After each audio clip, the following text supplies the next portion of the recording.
আসসালামু আলাইকুম প্রিয় দর্শক, এই ভিডিওটা জয়পুরহাটে একটু টিকটক, একটু অবহেলা আর মুহূর্তের জীবন বিপদের মুখে।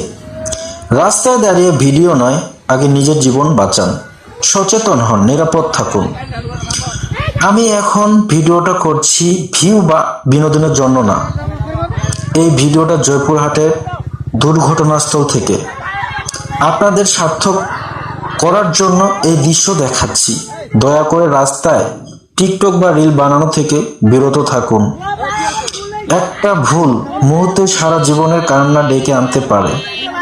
মানবিক জনগণের প্রতি আবেদন, ভাই ও বোনেরা, আমি এখন জয়পুরহাটের এই দুর্ঘটনার স্থলে দাঁড়িয়ে আছি। এই ভিডিওটা করছি যেন আর কেউ এমন ভুল না করে। রাস্তায় দাঁড়িয়ে ভিডিও, হাসি বা ঠাট্টা সবই জীবন নাশের কারণ। নিজে বাঁচুন, অন্যকেও বাঁচান। কঠোর কিন্তু সত্য। এই দৃশ্যটা দেখুন, এটা কোনো সিনেমা না। জয়পুরহাটে টিকটক করতে গিয়ে বাস্তব দুর্ঘটনা। আমি ভিডিও করছি সার্থক করার জন্য, যাতে আর কোনো মা তার সন্তান হারায় না। দয়া করে সচেতন হন।